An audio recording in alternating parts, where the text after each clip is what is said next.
After the wedding, my son-in-law showed up at my house with a notary and said, "We just sold this place. You're moving to a retirement home." I smiled and said, "Perfect, let's stop by the police station first. They're very interested in what I sent them about you." Just 2 days after my daughter's wedding, a day that was supposed to be filled with love and new beginnings, I sat across from my new son-in-law as he calmly laid out his plan. "We just sold this house. You're moving to a retirement home." My blood ran cold, but I fought to keep my voice steady. This wasn't just a shocking betrayal, it was an act of pure, calculated cruelty. The wedding cake was still a sweet memory on my tongue, but in that moment, it turned to ash. We were at Golden Oaks, an intimate restaurant that now felt suffocating. Philip, my daughter Lillian's new husband, leaned forward, his wine glass catching the dim light. He just dropped the bombshell. "Lillian and I need our own place to start our family properly. Your house would be perfect for a young couple." The words hit me like ice water. I put down my fork. 2 days ago, we'd celebrated their marriage. 2 days. And now this. "Philip," I said, keeping my voice level, though my hands instinctively found the edge of the table. "That's my home. I built it with my own hands 20 years ago." Lillian, caught between us, shifted nervously, her new wedding ring glinting in the candlelight. Other diners laughed, oblivious to the bomb that had just exploded in our booth. "But you're just one person in such a large house," Philip continued, his smile never wavering. It was a practiced, chilling smile. "It's not practical. And at your age, wouldn't you prefer something more manageable?" At 68, I wasn't ancient, but he spoke like I already had one foot in the grave. My champagne flute trembled. "We'd take such good care of it," he pressed on, reaching across to touch Lillian's hand. "Think about it. Your grandchildren playing in those rooms someday." Lillian's eyes darted between us. "Dad, Philip, please don't fight. It's supposed to be a happy day." Happy? I'd just written a $15,000 check for their reception. The flowers, now wilting, still sat between us. "Philip," I straightened in my seat. "At my age, I'm still strong enough to make decisions about my own property. You can stay for a few days while you find your own place." His confident expression flickered. Just for a moment, something cold passed behind his eyes before the charming mask returned. "Of course, Preston, I understand completely," but his tone sharpened. "It's just that rental prices these days, and with Lillian's teaching salary, we'll manage, honey." Lillian squeezed his hand, but I caught the worry in her voice. Money had always been tight for her. Philip's jaw tightened almost imperceptibly. "I was hoping we could discuss this as family. After all, what's the point of holding on to such a valuable asset when it could benefit all of us?" Valuable asset.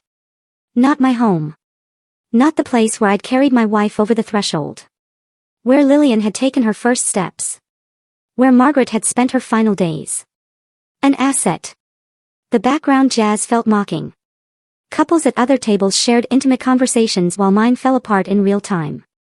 A waiter glided past, refilling water glasses, a ghost of normalcy. "The answer is no." Each word came out harder than the last. "Find your own place." Philip leaned back, his smile brittle. "Well, we can certainly discuss it more when emotions aren't running so high." Emotions. As if wanting to keep my own house was irrational. Lillian's face crumpled. "Maybe we should go home." Home. She meant my house, where they'd been staying, where Philip had already started asking questions about the heating system, property taxes, neighborhood values. I pushed back from the table, my napkin falling to the floor. Other diners blurred as blood rushed to my ears. "Preston, wait." Lillian half rose, but I was already standing, fishing my wallet. 2 $20 bills hit the table with more force than necessary. "Take care of the check," I managed. "I need some air." Philip's voice followed me. "We'll talk about this later, Preston, when you've had time to think it through properly." The restaurant's warmth pressed against my back as I walked to the exit, each step carrying me away from my daughter's pleading eyes and my son-in-law's calculating smile. The maitre d' nodded politely, unaware that my world had just shifted beneath my feet. Outside, the March air bit at my face. I fumbled for my car keys, hands shaking with more than just cold.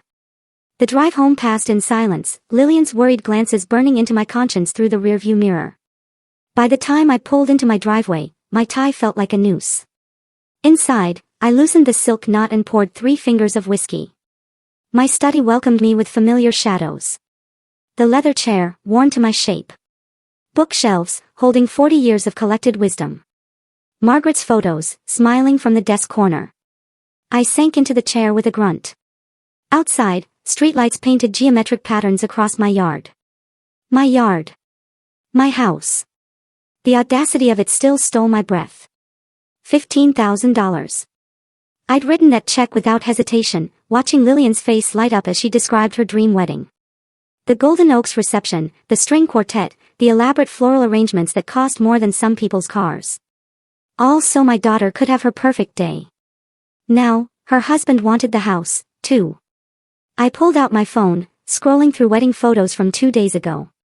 Philip cutting cake, his hand over Lillian's on the knife. Philip dancing with my daughter, spinning her until she laughed. Philip shaking my hand, calling me Dad for the first time. Had he been planning this even then? The whiskey burned, but not as much as the memory of Philip's smile when I'd refused. Like he'd expected resistance. Like this was all part of some larger game. My fingers found the desk drawer, pulling out the leather journal Margaret had given me when I retired from engineering. For all those ideas rattling around in your head, she'd said. March 17, 2025. I wrote the date carefully. Philip Green made demand for house ownership during wedding celebration dinner. Claims practical concerns. Mentions my age repeatedly. Lillian uncomfortable but supportive of husband. The pen felt heavy. What kind of man does that? 2 days after a wedding I paid for, he wants my home. Not asking to buy it. Not suggesting we sell and split proceeds. He wanted it handed over like I was some doddering old fool ready for the nursing home. I set the pen down and walked to the window. The street looked peaceful. Porch lights glowing, televisions flickering behind curtains. Normal families living normal lives, not dealing with sons-in-law who spoke about valuable assets over wedding cake. Back at the desk, I opened my laptop. Bank statements. Property records. Insurance documents. Numbers that represented a lifetime of careful planning. The house was worth $400,000, maybe more. My pension and savings would last another 20, maybe 30 years. Philip knew all this, somehow. His questions during the engagement hadn't seemed invasive at the time, just a future son-in-law showing interest. Now they felt like reconnaissance.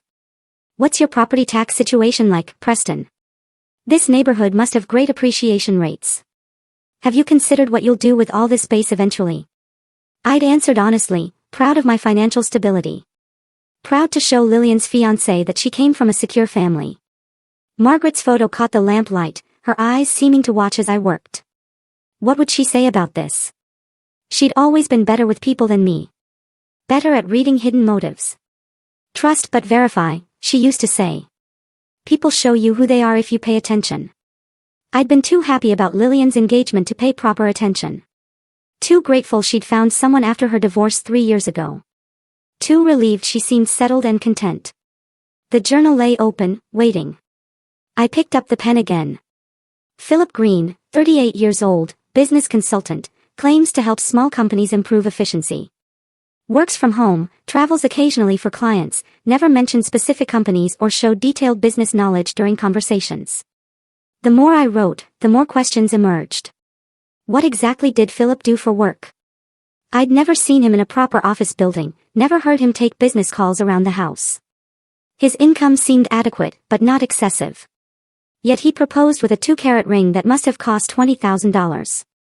I closed the journal and reached for my phone.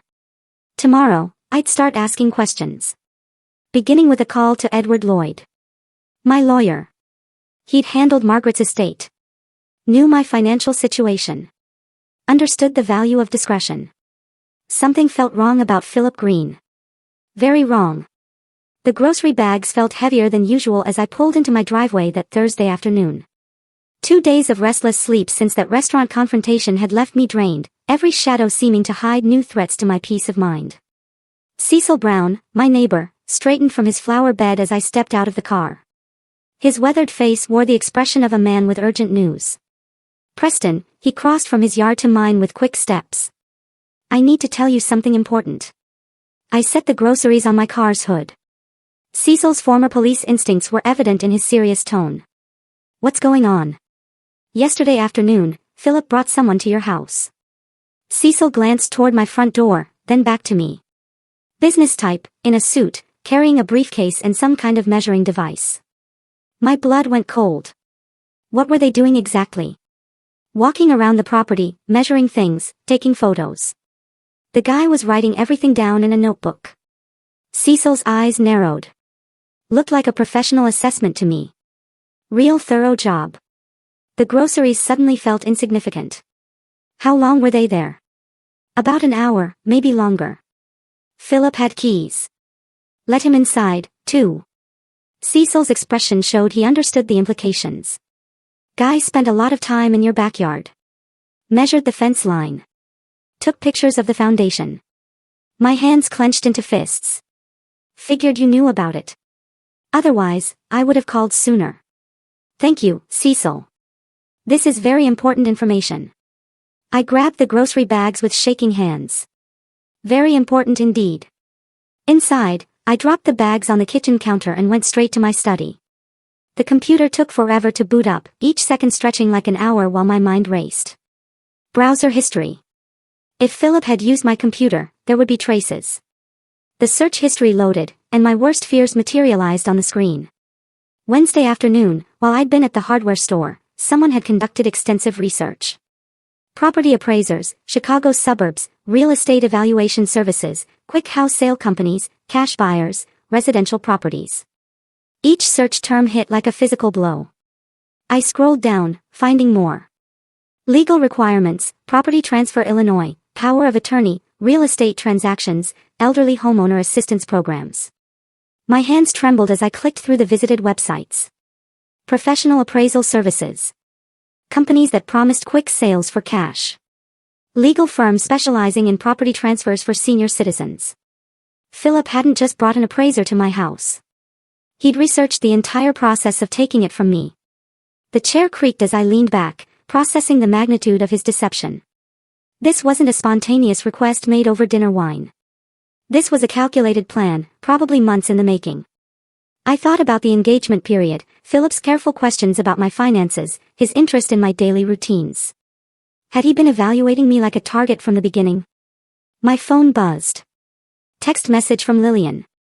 Dad, are you feeling better? Philip says you seemed upset at dinner. Maybe we can all talk tonight. Talk. Philip wanted to talk again, probably to present his reasonable proposal, backed by professional appraisals and legal research. I stared at the screen. Evidence clear as daylight. With trembling fingers, I reached for my phone and dialed Edward Lloyd's number. This was bigger than just wanting my house. This was systematic fraud, and I needed professional help immediately. Edward Lloyd's office. This is Sandra. My hands shook as I gripped the phone tighter. Sandra, it's Preston Weaver. I need to speak with Edward immediately. It's urgent. He's with a client, Mr. Weaver. Can I have him call you back? Tell him it's about fraud. Real estate fraud. The words felt foreign in my mouth. Tell him my son-in-law, Philip Green, is trying to steal my house. A pause. I'll get him right away, sir. The wait stretched endlessly. I paced my study, the browser history still glowing on the computer screen like evidence of a crime already committed. Preston. Edward's voice carried immediate concern. Sandra said something about fraud involving your son-in-law. Philip Green. I forced the name through gritted teeth. He's planning to take my house, Edward. I have proof he's been researching how to do it legally. The silence on Edward's end lasted too long. Philip Green, you said? Yes, he married my daughter 2 days ago, and now he's, Preston, I need you to sit down. Edward's professional tone had shifted to something more urgent. Give me a moment to check something in my files. I heard keyboard clicking, papers rustling. The familiar sounds of Edward's methodical approach to legal problems, but his tone suggested this wasn't routine. Preston, he said, his voice grave. I have 3 active cases involving Philip Green. Each word hit like ice water. He specializes in real estate fraud targeting elderly homeowners. The room tilted around me. Are you saying he's done this before? His pattern is consistent. Marry into families, gain trust, then use forged documents to claim property ownership. Edward's voice had gone completely professional, like he was reading from case files. The victims are always men in their 60s or 70s. Always recently widowed, always with adult children who are financially struggling. My free hand found the desk edge for support. But he just married my daughter. That's exactly his timeline, Preston. He works fast, before victims can react or seek legal advice. Papers rustled again. How much do you know about his background? Nothing concrete. He claimed to be a business consultant, worked from home. The admission felt pathetic. We were so happy Lillian found someone after her divorce. Preston, you're in immediate danger. Edward's urgency cut through my shock. Don't sign anything. Don't give him access to your financial documents. Don't let him handle any legal matters for you. What should I do about Lillian? She doesn't know what kind of man she married. First, we gather evidence. Then, we protect your assets. Edward's tone brooked no argument. Your daughter's heart can heal, but your life savings can't be recovered if they're stolen. I stared at the computer screen, at the evidence of Philip's research. He brought a property appraiser to my house yesterday. Used my computer to research the legal process. That's his standard procedure. Professional appraisal, forged transfer documents, corrupt notary to validate the signatures. Edward spoke like he was reading from a playbook. Tell me exactly what you've observed. I described everything. The restaurant demand. The appraiser visit. The browser history. Philip's questions during the engagement period. Classic pattern, Edward confirmed. Preston, I'm clearing my schedule. Can you come to my office first thing tomorrow morning? Bring every document related to your property. Deed, will, insurance policies, bank statements. Should I call the police? Not yet. We need ironclad evidence first. Edward's experience showed in every word. Philip is sophisticated. He's beaten fraud charges before by claiming the victims willingly transferred property and later developed memory problems. Memory problems? The implication stung, but I understood the strategy. One more thing, Preston. Edward's voice carried a warning. Be very careful around him until we meet. If he suspects you know his true nature, he might accelerate his timeline. I hung up and stared at my reflection in the darkened window. My son-in-law wasn't just greedy. He was a professional predator who'd chosen me as his next victim. But I hadn't survived 40 years in engineering by backing down from problems. Tomorrow, Edward and I would begin building the case that would destroy Philip Green's criminal career. As I reached for my safe combination, I heard Philip's laughter from the kitchen. And for the first time since the restaurant, I smiled. Let him laugh while he could. The drive home from Edward's office felt longer than usual. His warnings replaying in my mind like a broken record. Professional criminal. Systematic fraud. Multiple victims. The words had transformed my son-in-law from an annoying opportunist into something far more dangerous. Philip's car still sat in my driveway when I pulled in. Through the kitchen window, I could see him and Lillian sharing dinner. Their conversation animated and comfortable. The ordinary domestic scene felt like a grotesque performance, now that I knew the truth. I entered through the front door, calling out casual greetings. Philip's voice carried from the kitchen, warm and friendly, asking about my errands. The same voice that had demanded my house 3 days ago. In my study, I locked the door and went straight to the wall safe, hidden behind Margaret's portrait. The combination, 51728, our wedding anniversary, had protected our most important documents for 20 years.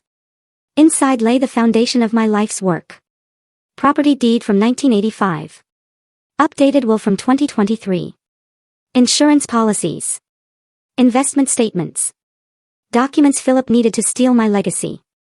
I spread everything across my desk, studying each paper with an engineer's precision. The house deed, stamped and notarized, worth $400,000 in today's market. My will, leaving everything to Lillian, updated after Margaret's death. Bank statements showing retirement savings that had taken decades to accumulate.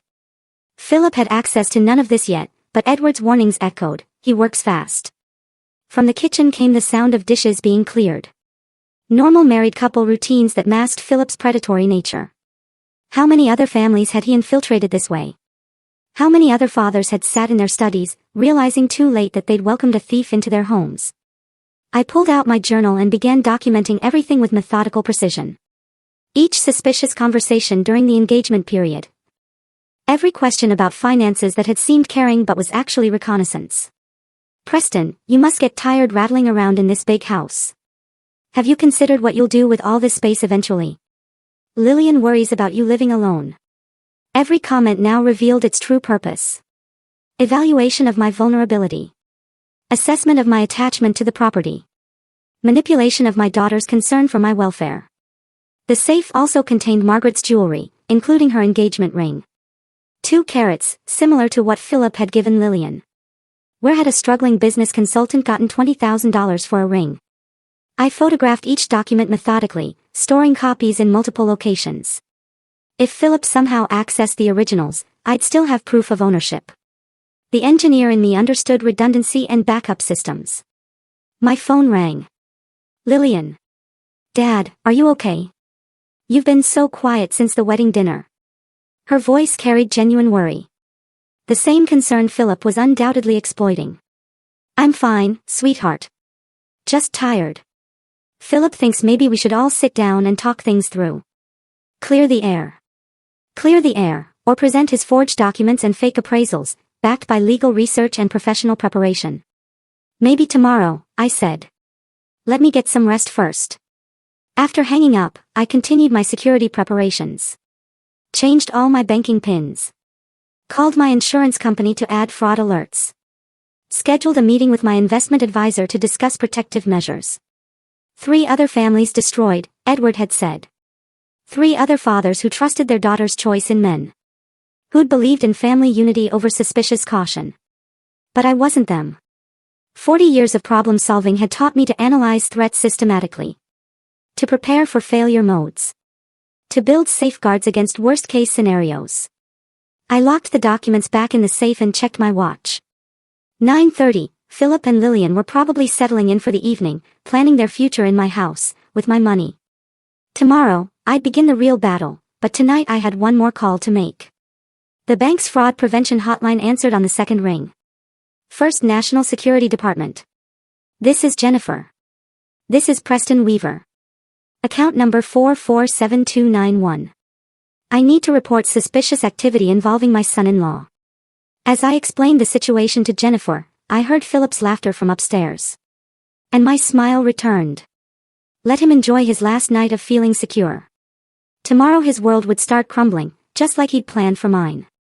3 days of systematic research stretched ahead of me as I sat down at my computer with my first cup of coffee. Edward had given me a list of previous victims' names, and I had 48 hours before our planned meeting with law enforcement. Philip was still asleep upstairs with Lillian, giving me precious hours to work undetected. The first victim lived in Phoenix. Eleanor Martinez, 73, whose daughter had married Philip in October. By Christmas, forged documents claimed she'd sold her house to a cash buyer for below market value. I found her on Facebook through her daughter's profile. Recent posts showed a cramped apartment, complaints about rising rent, photos of grandchildren she could no longer visit regularly. The contrast with her previous posts, a spacious ranch house, garden photos, family gatherings, told the story Edward's files had outlined. Philip's social media presence painted a different picture. Professional headshot. Business conference photos. Testimonials from satisfied clients. But cross-referencing dates revealed impossibilities. Philip claiming to be in Denver consulting while simultaneously honeymooning in Phoenix with Eleanor's daughter. Screenshot by screenshot, I documented the contradictions. Philip's LinkedIn showed 3 different business addresses in 18 months. His Facebook relationship status had been married to 4 different women in 2 years, each relationship lasting exactly the same timeline: quick courtship, lavish wedding, immediate housing concerns. Day 2 brought phone calls Edward had arranged. Eleanor Martinez's voice shook as she described her ordeal. He was so helpful at first, she said, worried about my safety living alone, offered to handle my finances so I wouldn't be stressed. Her words carried the weight of betrayal. One morning, he showed up with a moving truck and eviction papers. Said the house had been sold for my own good. Robert Chen in Denver had a similar story. 6 weeks after the wedding, I had papers saying I'd signed a power of attorney. The signature looked real, but I never remembered signing anything. Each conversation revealed Philip's sophisticated operation, professional document forgers, corrupt notaries, legal expertise that made victims doubt their own memories. The emotional devastation was consistent: adult children who believed their new spouse over their elderly parent. Families torn apart by manufactured confusion. By day 3, I had compiled a comprehensive timeline. Philip's pattern was invariably identical: target identification through dating apps or social events. Rapid courtship of financially struggling adult children. Marriage within 6 months. Immediate housing concerns. Professional appraisals, forged documents, and finally, the revelation that the elderly parent had agreed to sell their home. The most damning evidence came from a deleted social media post I'd managed to capture through Google's cache system. Posted 2 days after our wedding, Philip had written, "Another successful acquisition. This old man won't know what hit him. Retiring early, property investment." The post had been deleted within hours, but I had screenshots. Philip's overconfidence had created the perfect evidence of premeditation. I organized everything into categories: digital proof showing timeline inconsistencies and multiple identities, testimonial evidence from previous victims, documentary evidence of forged signatures and impossible notarizations, and financial evidence tracking fraudulent transactions. Edward called Wednesday evening to check my progress. "This is exceptional work, Preston," he said after reviewing my preliminary findings. "Most victims don't discover the pattern until after they've lost everything. What are our next steps?" "Tomorrow, we meet with Detective Sarah Miller. She's been tracking Philip for 2 years, but hasn't had enough evidence for charges." Edward's satisfaction was evident. "Your research might finally give us what we need." That night, I double-checked every document, every screenshot, every victim statement. 3 days of intensive investigation had transformed me from confused homeowner to competent detective. The evidence was overwhelming, methodical, and would destroy Philip's criminal career. As I prepared to close my laptop, one final detail caught my attention. Philip's most recent Facebook post, uploaded just an hour ago: "Exciting changes ahead. Sometimes family means making tough decisions for everyone's benefit." The timing sent chills through me. Philip was preparing to make his move, probably tomorrow, when he thought I was most vulnerable. I saved the screenshot and smiled grimly. Let him try. I was ready. After 3 intense days hunched over my computer, gathering evidence against Philip, I decided to clean the house properly. The irony wasn't lost on me, preparing my home while planning to protect it from the man sleeping upstairs with my daughter.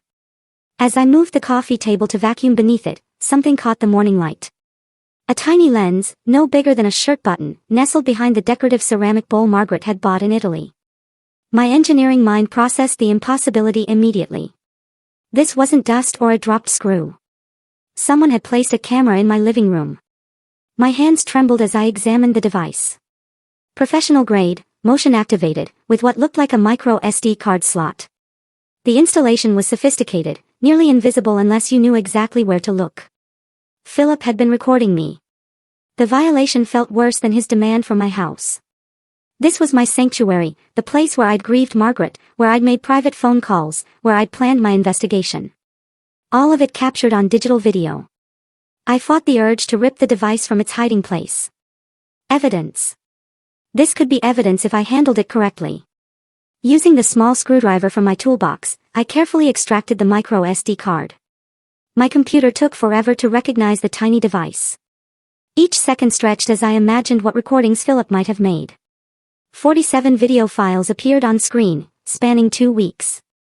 The earliest dated from Philip's 3rd day in my house. I clicked the first file with mounting dread. My own face filled the screen, talking on the phone with my insurance company about routine policy questions. The audio quality was crystal clear. The video surprisingly sharp for such a small device. File after file showed my daily routines: morning coffee, evening news, phone conversations with Edward about estate planning. Philip had been cataloging my life, learning my patterns, probably searching for information he could use against me. Then I found what he'd really been recording. File 38 showed Philip himself standing in my living room while I was at the grocery store. He was on his phone, speaking to someone with casual confidence. The old man is completely trusting. Philip's voice came through my computer speakers with crystal clarity. By the end of the month, the house will be ours. The documents are almost ready. I paused the recording, my heart hammering. Here was Philip's voice in his own words, admitting criminal intent. The conversation continued. Richard, are you sure the notary stamps will pass inspection? These elderly targets sometimes surprise you, came the reply through Philip's phone speaker. He's exactly like the others, proud, independent, but ultimately naive. Philip's laugh carried cruel satisfaction. He actually paid $15,000 for our wedding. Made it so easy to look legitimate. My vision blurred with rage. Every suspicion confirmed. Every fear validated. The recording continued. And the daughter. Lillian will never believe her precious daddy over her loving husband. She's the perfect cover. Perfect cover. My daughter wasn't his wife. She was his alibi. I copied the file immediately, creating backups on multiple devices. This single recording was worth more than 3 days of detective work. Philip's own words, clearly stating his criminal intentions, naming his accomplice, revealing his complete plan. Richard Fox, I learned from further recordings, was the corrupt notary who'd validated forged documents for Philip's previous victims. Phone conversations between them laid out the entire operation: target selection, document preparation, family manipulation, property transfer. But Philip had made one crucial mistake. His arrogance had led him to discuss his crimes in detail, never suspecting that his own surveillance equipment would become evidence against him. I stared at my reflection in the computer screen, processing the magnitude of this discovery. The hidden camera had been meant to give Philip an advantage. Inside information about my defenses and daily routines. Instead, his overconfidence had handed me irrefutable proof of his criminal conspiracy. I closed the laptop and reached for my phone. This evidence changed everything. It was time to stop investigating and start prosecuting. Detective Sarah Miller had been Edward's recommendation for cases exactly like this. As I dialed the police department, I finally felt like I was moving from defense to offense. Philip's own arrogance would destroy him. The downtown police station looked more intimidating than I'd expected. As I walked through the front doors, carrying a briefcase filled with 3 weeks of evidence against my son-in-law, the hidden camera recordings from yesterday had been the final piece of a puzzle I never wanted to solve. But Detective Sarah Miller had agreed to see me immediately when I mentioned Philip Green's name. Mr. Weaver. A woman in her 40s approached, badge prominent on her jacket.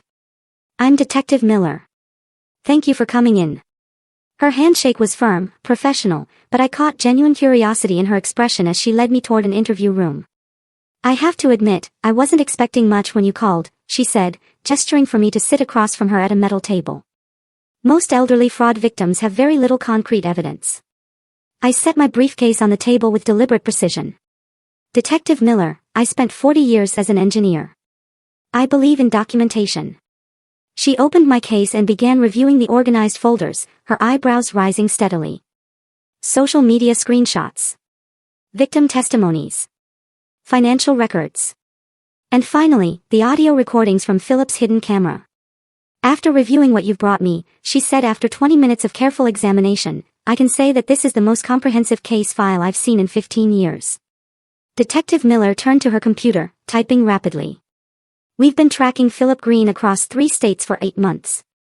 He's wanted in connection with at least 12 fraud cases. 12. The number stunned me. How is that possible?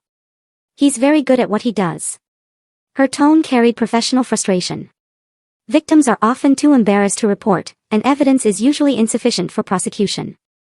She pulled up Philip's police file, showing me a map with red pins marking locations across Illinois, Colorado, and Arizona. Each pin represented a destroyed family. Well, I'm not embarrassed, I said firmly. And I have plenty of evidence. That you do. Detective Miller leaned forward, her manner shifting from routine intake to active strategizing. Mr. Weaver, you could be the key to finally stopping this man, but it would require your active cooperation in a sting operation. My pulse quickened. What kind of cooperation? We'd need you to act normally.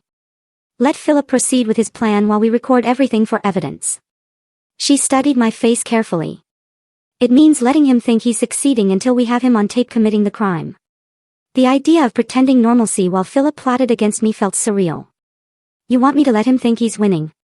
Until we have irrefutable evidence of criminal intent. Your recordings are excellent, but but we need him attempting the actual fraud. Detective Miller's experience showed in her methodical approach. It's the only way to guarantee conviction. What about my safety? We'll have officers positioned around your house. Response time under 30 seconds.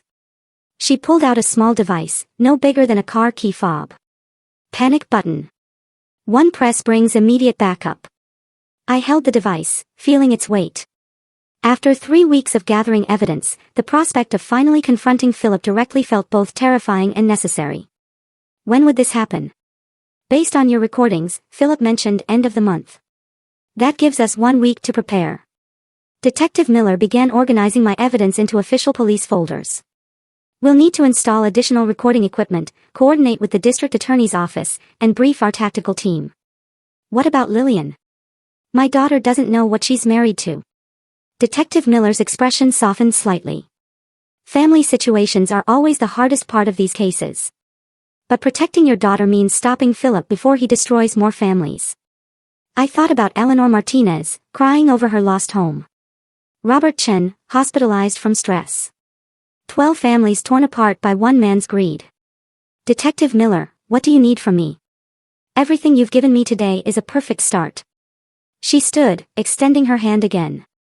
Tomorrow morning, my technical team will visit your house to install surveillance equipment. By tomorrow evening, we'll be ready for Philip's next move.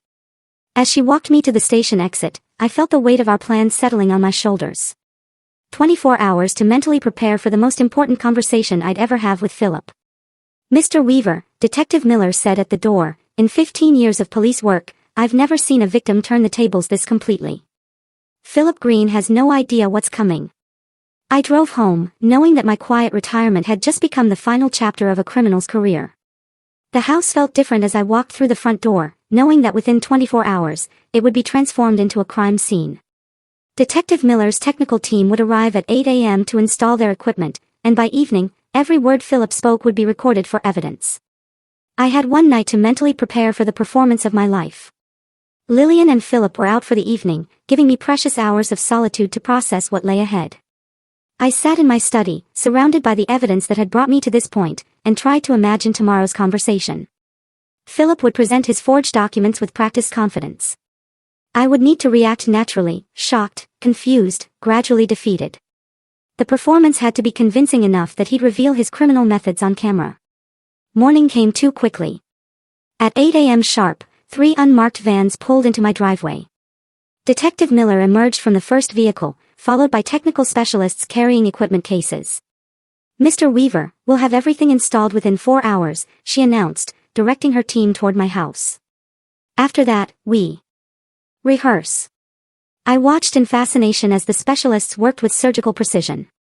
Micro cameras appeared throughout my living room and kitchen, each device smaller than a quarter and completely invisible once positioned.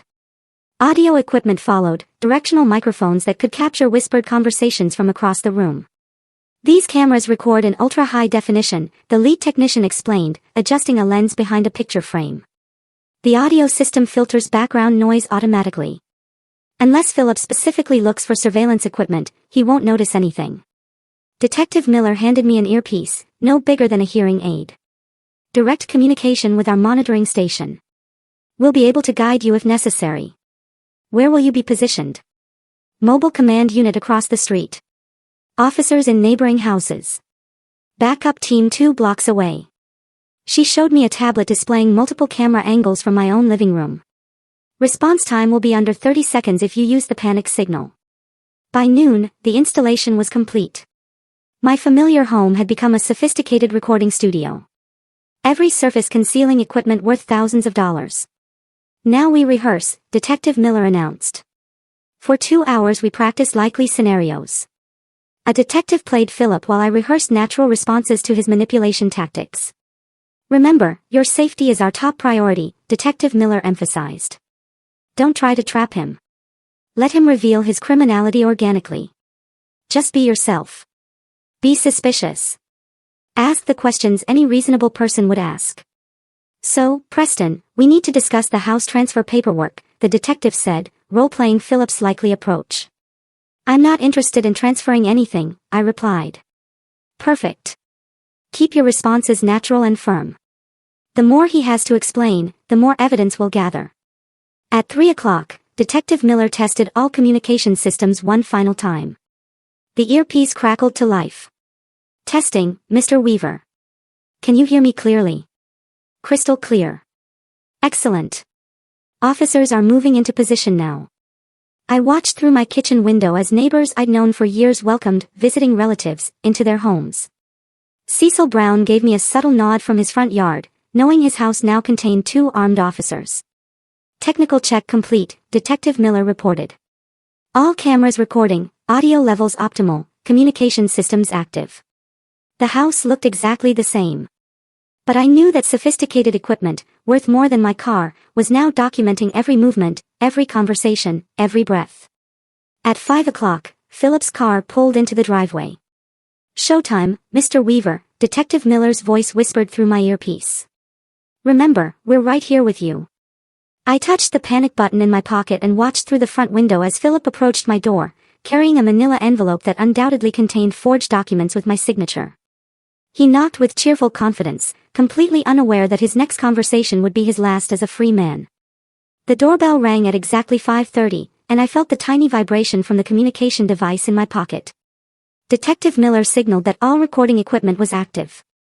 Through the window, I watched Philip climb my front steps with another man carrying a leather briefcase, both wearing confident smiles that I now recognized as predatory. This was it. The moment 3 weeks of investigation had been building toward. I opened the door with practiced calm. Philip, and you brought a friend? Preston. Philip's enthusiasm seemed genuine, which made his deception even more chilling. This is Richard Fox, licensed notary public. We have wonderful news about your housing situation. Richard Fox looked exactly like a corrupt official, middle-aged, overly formal, carrying himself with false authority. His handshake felt like touching a snake. Mr. Weaver. Such a pleasure, Richard said, his voice dripping with manufactured sincerity. Philip has told me so much about your unique circumstances. They settled into my living room with theatrical confidence, Philip spreading documents across my coffee table like he owned the place. The hidden cameras recorded every gesture, every smirk, every calculated movement. Preston, I have incredible news, Philip announced, his voice carrying the same tone he'd used when proposing to Lillian. We've just completed the sale of this house. You're moving to a lovely senior facility. It's all arranged. I examined the papers with engineering precision, noting the professional quality of the forgeries. That's interesting, Philip. Who exactly did you sell my house to? A wonderful young family. They're paying well above market value. Philip's smile never wavered. Richard here has all the legal documentation. Richard opened his briefcase with a flourish, revealing official-looking stamps, seals, and notarization equipment. Mr. Weaver, these documents show the completed sale of your property. Everything is legally binding and properly notarized. I don't recall agreeing to sell my house, Mr. Fox. Sometimes elderly individuals forget these important arrangements, Richard replied with practiced condescension. The paperwork clearly shows your signature and consent. Perfect. They were establishing the entire fraud scheme on camera, using the exact language Detective Miller had predicted. While this is certainly unexpected, I said, maintaining my role as the confused elderly victim, perhaps we should drive to the police station first, just to make sure everything is proper. Philip's confident expression flickered for just a moment. The police station? Why would we need to go there? They're very interested in the information I sent them about your previous house sales. The temperature in the room seemed to drop 10 degrees. Philip's face went pale while Richard shifted nervously in his chair. What? What do you mean by previous sales? Philip's voice had lost its confident tone. I mean your activities in Phoenix, Denver, and 3 other cities, Philip. The police have been looking for you for quite some time. Philip stood abruptly, the forged documents scattering. You're talking nonsense. Richard, tell him these documents are completely legal. Philip, what is he talking about? Richard's professional mask was cracking. You said this was a clean operation. Shut up, Richard. Philip grabbed the documents, heading for the door. This old man is confused. He doesn't know what he's talking about. But the sound of car doors slamming outside made him freeze mid-step. Through the window, unmarked police vehicles surrounded my house. Officers positioning themselves at every exit. Philip turned back to me, his predatory confidence replaced by desperate fear. What have you done?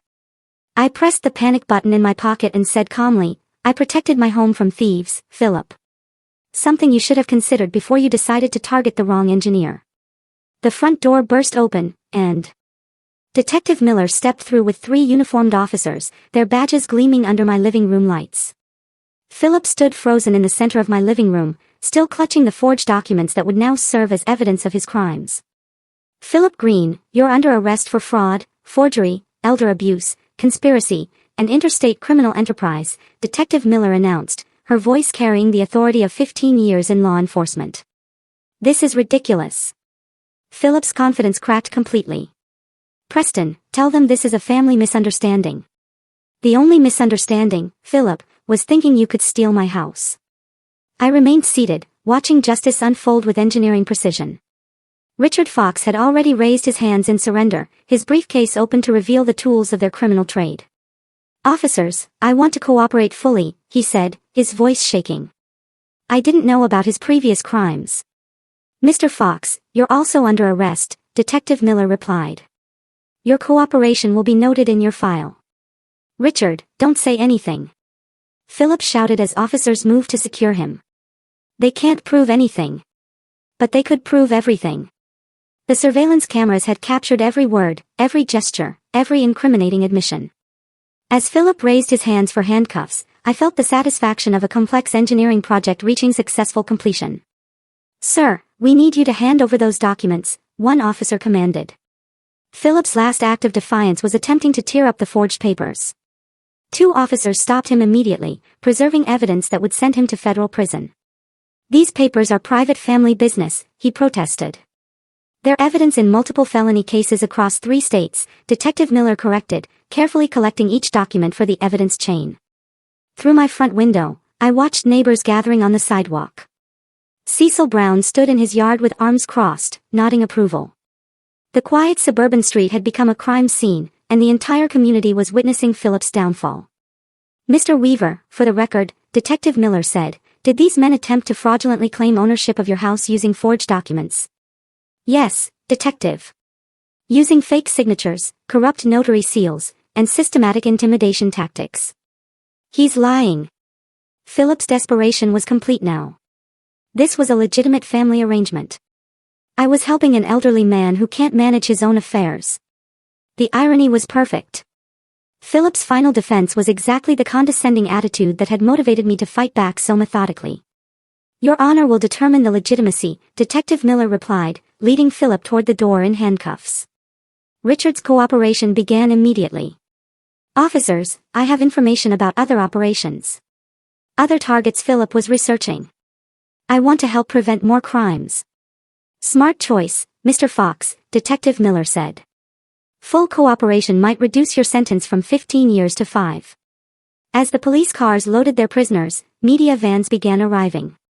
Word had spread quickly through the neighborhood that a major fraud operation had been exposed by an elderly resident's detective work. Mr. Weaver, a reporter called from behind police tape. How did you discover this criminal scheme? 40 years of engineering taught me to analyze problems systematically, I replied. When something doesn't make sense, you investigate until it does. Detective Miller returned as the crowd dispersed. Outstanding work, Mr. Weaver. This arrest closes cases in 5 states. You've probably saved dozens of families from similar fraud. What happens next?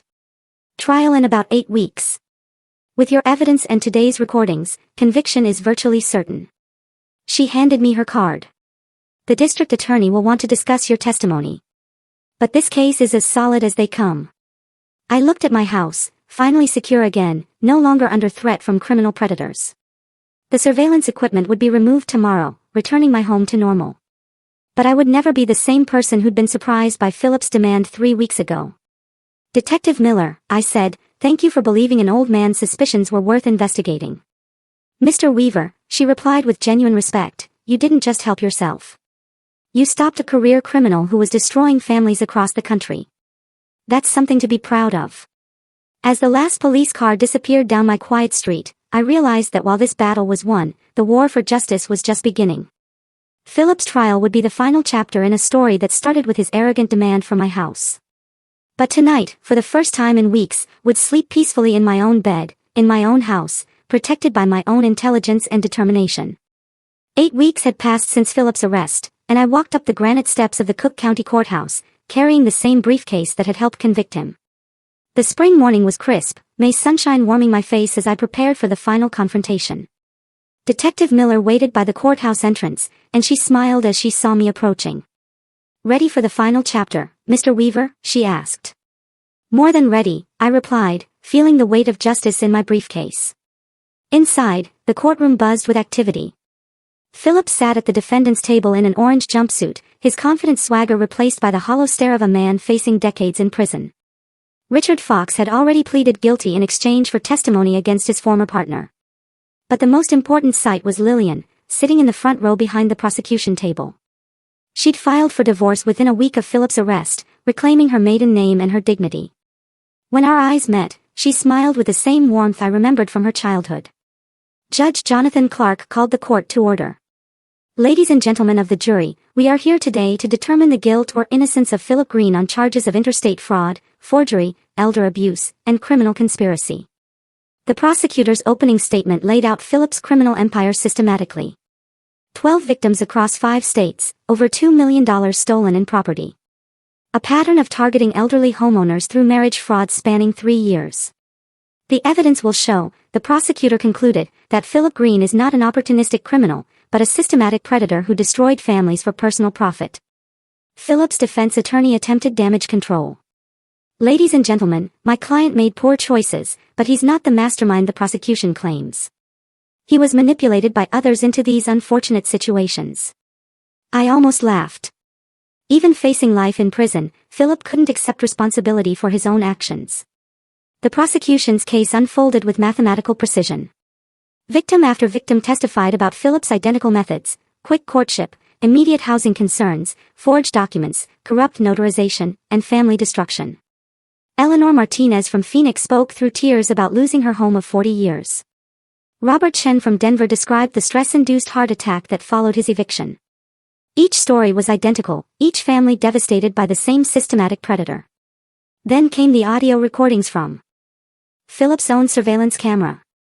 The courtroom fell silent as his voice filled the room. "The old man is completely trusting. By the end of the month, the house will be ours." Philip's face crumpled as he heard his own words condemning him. There was no defense against his own recorded confession. "Mr. Weaver," the prosecutor called, "please take the stand." I walked to the witness box with steady steps, feeling the weight of not just my own case, but all the families Philip had destroyed. "Mr. Weaver, please describe the events of March 25th. The defendant arrived at my house with forged documents claiming I had sold my property," I said clearly. "He demanded immediate eviction and threatened nursing home placement if I didn't comply." "How did you respond?" "I suggested we visit the police station, where I had already reported his criminal activities based on 3 weeks of investigation." Philip's attorney attempted cross-examination. "Mr. Weaver, isn't it possible this was simply a family misunderstanding?" "Counselor," I replied with engineering precision, "systematic criminals who target elderly victims across multiple states don't create misunderstandings, they create federal cases." The courtroom erupted in quiet laughter. Even the judge smiled. After 2 days of testimony, the jury deliberated for less than 3 hours. The verdict was unanimous. Guilty on all counts. Judge Clark's sentencing was swift and merciless. "Mr. Green, you have systematically targeted vulnerable elderly citizens for financial exploitation. This court sentences you to 12 years in federal prison with full restitution to all victims." Philip's legs gave out as the bailiff approached with handcuffs. The confident predator who demanded my house 2 months ago was now a broken man facing more than a decade behind bars. Richard Fox received 5 years with possibility of parole, his cooperation noted but not excused. Outside the courthouse, Lillian hugged me tightly. "Dad, I'm so proud of how you protected not just yourself, but all those other families. Sweetheart, you loved someone who deceived professionals for years. That shows your good heart, not poor judgment. How can you forgive me for bringing him into our lives? Because you're my daughter, and you deserve someone who values the wonderful person you are." Detective Miller joined us on the courthouse steps. "Mr. Weaver." This case will be taught in police academies. You've shown that age brings wisdom, not vulnerability. As Lillian and I drove home together, she reached over and squeezed my hand. Dad, what's next for you? I thought about speaking engagements for elder fraud prevention, about helping other victims find their voice, about using my engineering mind to solve problems beyond just my own. Whatever comes next, I said, I know I can handle it. At 68, I had learned that protecting family requires not just love, but strategic thinking, careful preparation, and unwavering determination. Sometimes that combination is exactly what justice needs most. My house was safe, my daughter was healing, and Philip Green would spend the next dozen years remembering the old man who refused to be his victim.